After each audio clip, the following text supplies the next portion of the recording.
Hey everyone, it's Fun Around. My name is Jordan, and I'm going to continue with these full slate breakdowns. If you had listened to the input on the last video, you would have done pretty well. I took my own advice on a lot of the games. It wasn't like official picks that popped up on the screen or anything, and I did pretty well for Thursday. So this will be for Friday's slate. There are a ton of games. I will put my final plays in the pinned comment. I put a couple there. It got like 24 likes, so I'm not sure if everyone's looking at it. So I'm going to say throughout the video a few times to check the pinned comment. That's where the final plays are going to be at. I'm going to jump right into this. I want to do this very quickly, a fast breakdown, so it's not like a super long video for you to have to watch. You will see images that come up on the screen right here. That's from a data app called Outlier. There'll be a link in the description for a 7-day free trial for Outlier. And this first game is the Nuggets on a back-to-back at the Pistons. The Nuggets are 1.5-point favorites.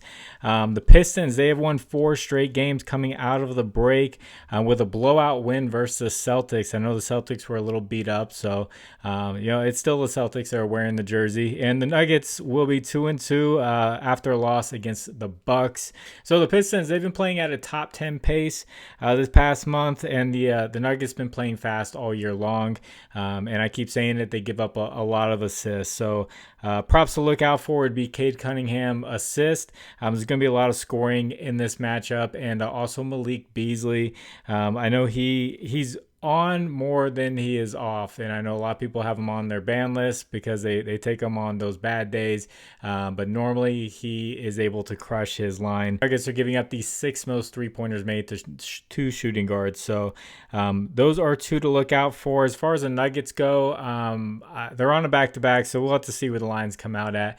But it would be the usual, like Michael Porter Jr. rebounds. He's been crushing that. Christian Brown rebounds. He's been crushing that. And then I'm not sure about a Jokic triple-double on a back-to-back. I'll have to do the research, see how he's done with that. This next game is the game of the day, the Cavaliers at the Celtics. Cavaliers are 4-4 with blowout wins in every single game since the All-Star break. The Celtics are 3-1. They have Drew Holiday and Jaylen Brown questionable right now. The Cavaliers should be fully healthy. So the Cavaliers are 2.5-point dogs here, and I know I'm a Cavaliers fan and everything, but to get them for plus 125 on the money line the way they're playing right now, I would definitely favor that. I don't think you're going to see that too often this season, so I really like that money line for the Cavaliers. And historically, a couple of guys, these are props. They're not finalized props, but I just want to present these to you. I know people are just going to be clicking through the video. They're going to think these are official picks. They might end up being it if I settle in on it. But Donovan Mitchell has gone over in 100% of games versus Celtics in this season and last season.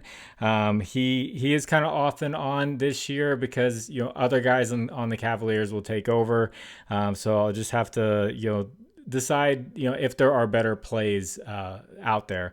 And then as far as the Celtics, Jason Tatum has been pretty consistent with his rebounds against Cleveland, going over 9 out of the last 11 games for the past 2 seasons. Those obviously include playoff games there.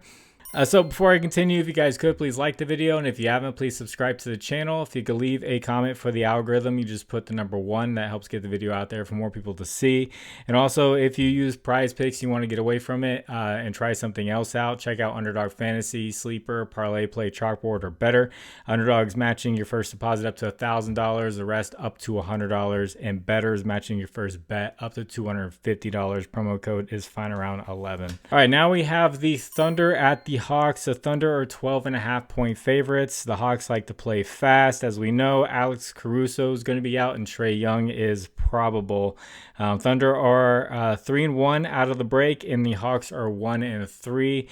This one scares me a little bit. I have high blowout potential for this one. I know the Hawks, they like to play fast. They like to score quickly. If you're playing a good defense and they're stopping you and then they're getting out on the break quickly, all of a sudden you're down by a lot. I know the Thunder had a close call there against the Nets last game, but they came back and got the win. The Outlier had a little insight here. They give just random insights, and they say Thunder are 14-2 against the spread against bottom 10 scoring defenses that give up, bottom 10 teams that give up the most points. So really good spot here for the Thunder. I don't want to touch any props, and I normally love Hawks games and going at Hawks games because of that pace. But this may be one where some starters are going to be sitting in the fourth quarter. Then we have a very ugly game: the Trailblazers at the Nets. The Trailblazers are 1.5-point favorites. The Blazers have Denny Avdia questionable, as well as Jeremy Grant. Those are two big names for them. DeAndre Ayton will continue to be out. Claxton should be returning from his suspension. And big news, Cam Thomas should be playing in this one. And he is one of the biggest boomer bust guys in the NBA. We'll see where they drop his line out at. Both teams are in the bottom 12 for giving up points, so like the toughest giving up points. So not a fun game to bet on. Not a lot of points to go around. Not a lot of assists. Possibly rebounds to go around. But also forgot to mention Blazers are 3-1 out of the break. 3 wins against bad teams, and then the Nets are 1-3 out of the break, and they did show some life against the Thunder. But the way the Trailblazers are playing against bad teams, I'd have to kind of lean their way.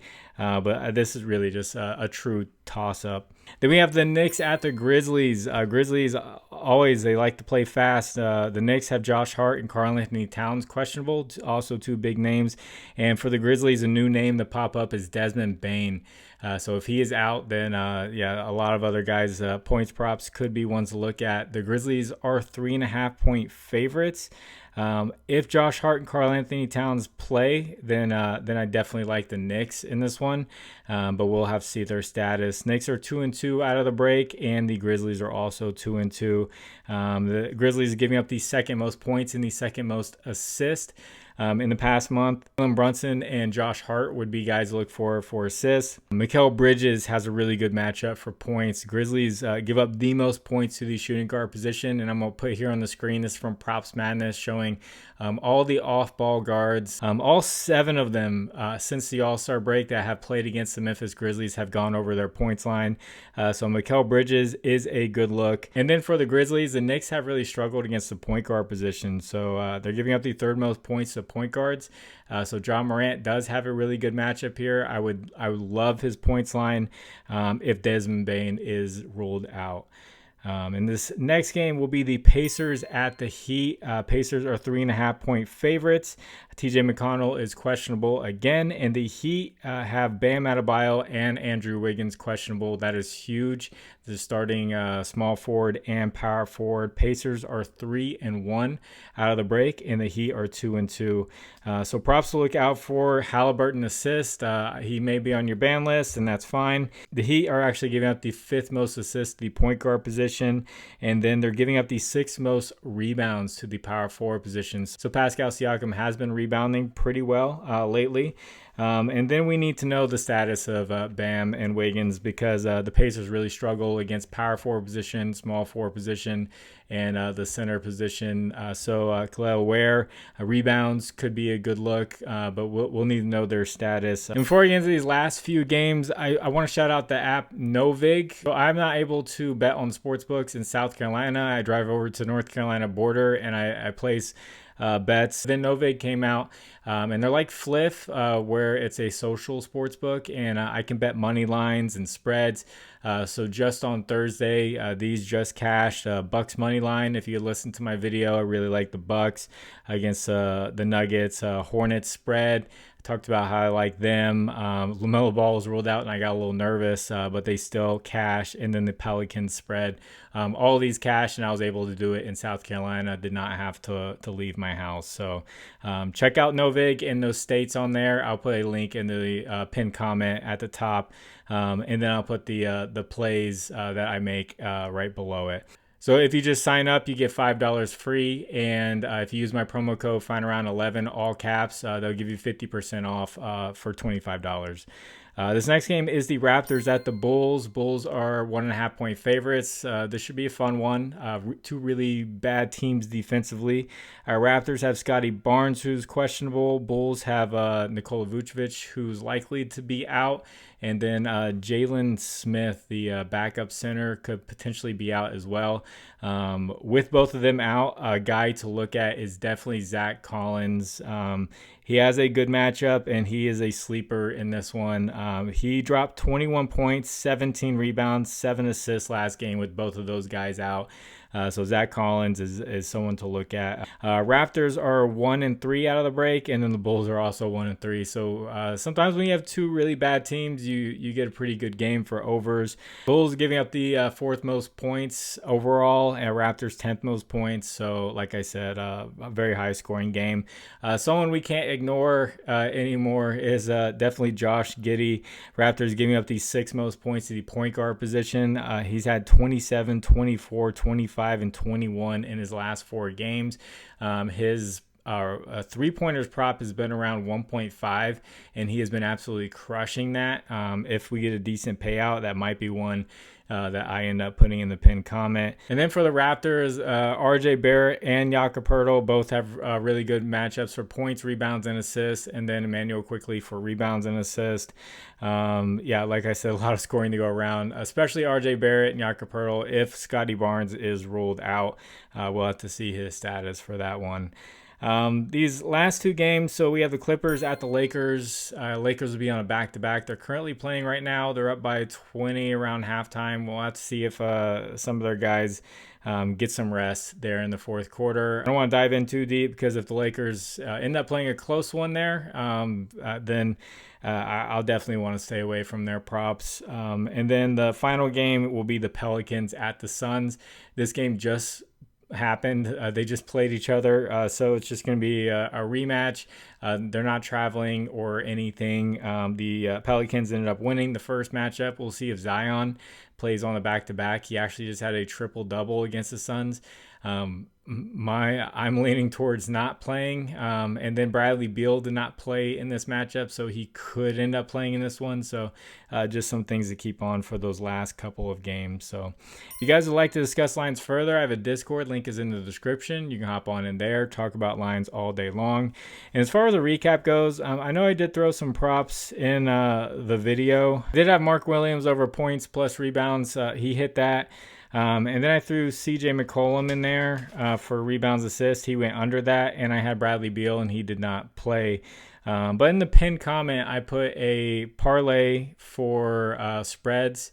You'll see with the Hornets and the Bucks, I just kind of upped the spread a little bit to give them a little bit more wiggle room for plus 100. That cashed, and then I had Mark Williams for a double-double there for plus money, and that cashed as well. So the plays are going to be in the pinned comment, and I will put those there as I feel more comfortable and see those lines come out. I would like to see more alt lines and put some things together to make the best plays possible. So gonna get this edited and get it out to you. So God bless you all. It's fun around. My name is Jordan. I will catch you on the next one. Bye.